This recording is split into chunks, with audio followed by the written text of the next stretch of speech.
హైదరాబాద్ ను ఉలిక్కి పడేలా చేస్తున్న ఫోన్ ట్యాపింగ్ వ్యవహారం రాష్ట్ర రాజకీయాల్లో తీవ్ర సంచలనం సృష్టిస్తుంది.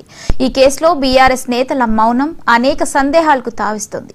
సాధారణంగా ప్రత్యర్థులు పల్లెత్తు మాట అన్నా వెంటనే స్పందించే గులాబీ నేతలు ఫోన్ ట్యాపింగ్ వంటి తీవ్రమైన ఆరోపణలపై ఎందుకు మౌనంగా ఉంటున్నారని ప్రశ్నలు తలెత్తుతున్నాయి. ఈ మొత్తం వ్యవహారంలో అందరి చూపు కేసీఆర్ కుటుంబం వైపే ఉంది. సిట్ విచారణలో బాధితులు సైతం కేటీఆర్ ఆదేశాలతోనే ఫోన్ ట్యాపింగ్ జరిగి ఉంటుందని చెబుతున్నట్లు సమాచారం. మహేష్ కుమార్ గౌడ్ వంటి నేతలు హీరోయిన్ల జీవితాలను సైతం ఫోన్ ట్యాపింగ్ ద్వారా చిన్నాభిన్నం చేశారని చేసిన వ్యాఖ్యలు ఈ వివాదాన్ని మరింత పెంచాయి.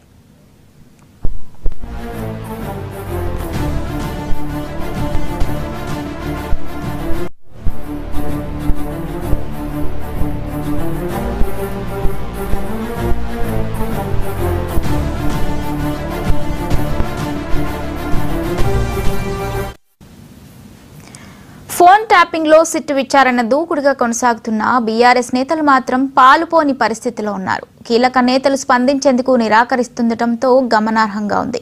ప్రస్తుతం కేసీఆర్ ఫామ్ హౌస్ లో ఉండగా కేటీఆర్ లండన్ లో ఉన్నారు.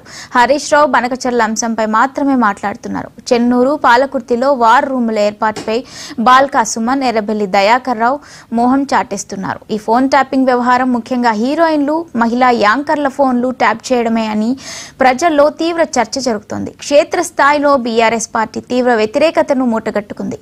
మరి ఈ మౌనం అంగీకారమేనా? దీనిపై బీఆర్ఎస్ ఎప్పుడు స్పందిస్తుంది అనేది వేచి చూడాలి.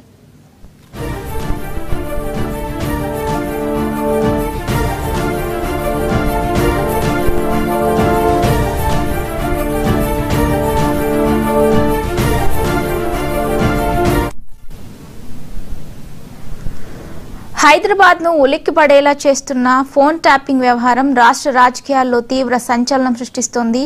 ఈ కేసులో బీఆర్ఎస్ నేతల మౌనం అనేక సందేహాలు